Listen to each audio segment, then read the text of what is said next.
But right now, we need to address that the world is indeed healing. How do we know that the world is indeed healing? We saw that AOC removed the pronoun from her bio, and why this is relevant, I don't know, but it's interesting, right?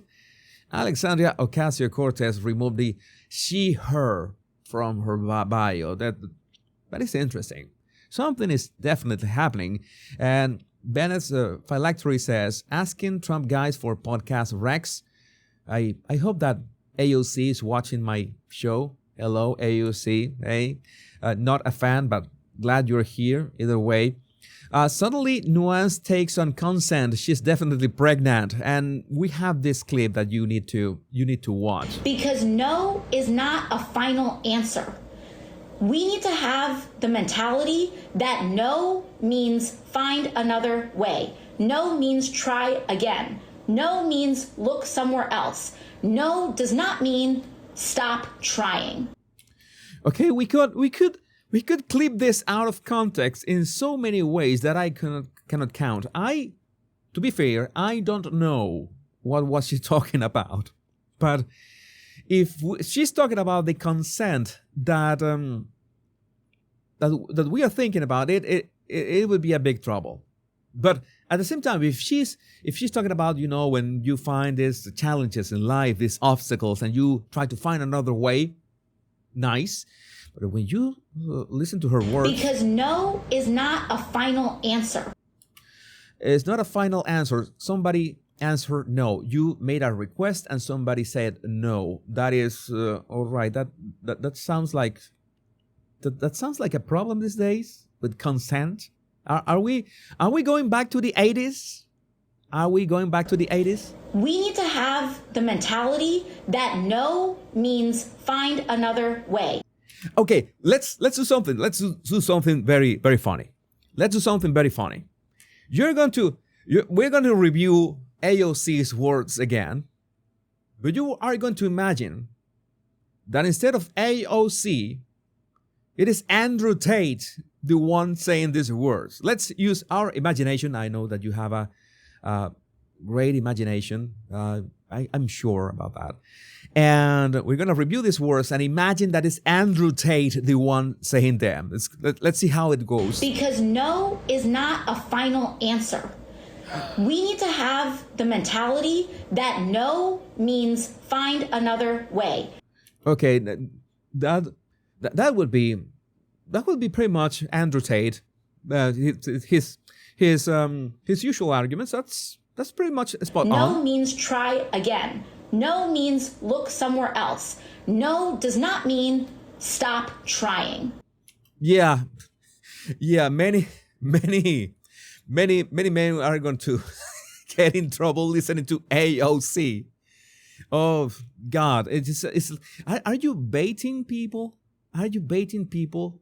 No, I don't understand this. But I don't think that was a nuanced take. But we also have this. I present to you AOC's analysis for Joyride. This is going to be tough. On why Trump's trans ad was so effective. Let's take a look at this. All of this debate that people are talking about with this woke thing, right? Yeah. Oh my gosh. It's because we care about trans people, and that's why. And by the way, only Donald Trump cared about trans people because he was the one running $130 million worth of ads.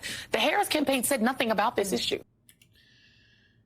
The Harris campaign said nothing about this issue, perhaps because the Biden-Harris administration had already did so many things that they had acted upon that. To the point that, do you remember those remarks from Kamala that she said that inmates in prisons were going to have these gender reassignment surgeries paid by taxpayers, of course? And you remember that even Charlemagne the God said that, oh my God, he even had a reaction. He's still pro Kamala, and he had this reaction against that. Oh no, this can't be. I don't know. I wouldn't say, I couldn't affirm that Kamala did not run on that. I believe that I never saw a Kamala Harris ad that she openly talk about the trans. She always was talking about the opportunity economy, about the first-time home buyers, and the speed run to citizenship. I know that's not the word, but I'm a gamer, so be it. But no, she didn't talk about that, but she acted upon that. That was part of her policies as VP. So that counts. That's right. And listen, the ads, it's not to even deny the fact that these ads were effective in certain areas. What I think people are paying too much attention to is the first half of that ad, which says Kamala Harris is for they, them. Everyone's focusing on that. Well, now that we're talking about pronouns, it's interesting that ad said that Kamala is for they, them, and Donald Trump is for you. It's interesting that then AOC removed her pronouns from her bio. They're not focusing on the second half of that ad, where he said Donald Trump is for you. Yeah. And Democrats very often, in their messaging, they speak in terms and in concepts and not in the second person. Yeah, because this is a real thing. You should always talk in the second person. For example, if I'm writing an email, some of you are subscribed to my emails. I haven't written an email sometimes. I apologize for that. But I usually try to, I make sure to speak in you terms or in we terms. I also speak a lot in we terms because I talk about anecdotes that are common to all of us. And that is the most persuasive way of writing and speaking. You have to talk about you. And if you know the name of the person that you're talking to, you have to use the name of the person as much as you need. That's a basic tenet of persuasion. I care about you. And political races are not about one candidate versus another candidate. Too often it gets pigeonholed like that. It is a race to convince a person about who cares about you more. This is, ladies and gentlemen, this is the benefit of hindsight. When, after the fact, everybody is a specialist in political marketing, in political warfare. After the fact, everybody knows why this failed. You remember in yesterday's show, we were talking about this guy, Ezra Klein.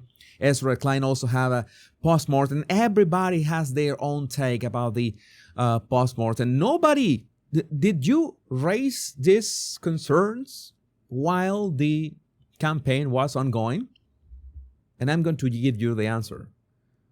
Some of them did.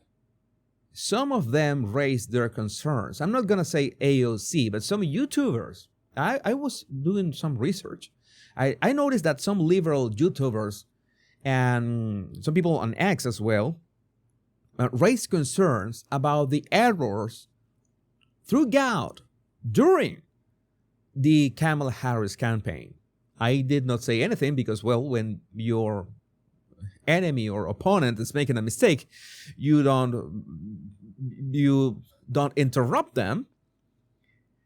In fact, that sometimes I even gave Kamala Harris some tips in my videos, but I knew that she was not going to listen anyway. It's like giving tips to Meghan Markle. It's useless, but it's for fun, entertainment purposes. But these people with hundreds of thousands of viewers, they had, let's say, common sense takes about the mistakes that the Kamala campaign was making. And what happened? You check their replies, and this was this shitstorm of liberals, of Kamala fans, of Democrats just destroying them. Oh, you became a MAGA cult, you became a Trumper, you are they could even raise their voice with a common sense take. Because this is a problem when you brainwash your fan base. You turn your fan base into a monster. It's like in Fantasia, the movie with Mickey Mouse, that he becomes a wizard and he makes all these brooms do the work for him. All these brooms that don't stop, well, that is an allegory for what the Democrat Party has done with the identity politics. They created this monster this huge monster that, well, the majority of American people have realized that they don't want that, and they voted against that. And now the monster has to devour someone, and the monster is about to devour its creators.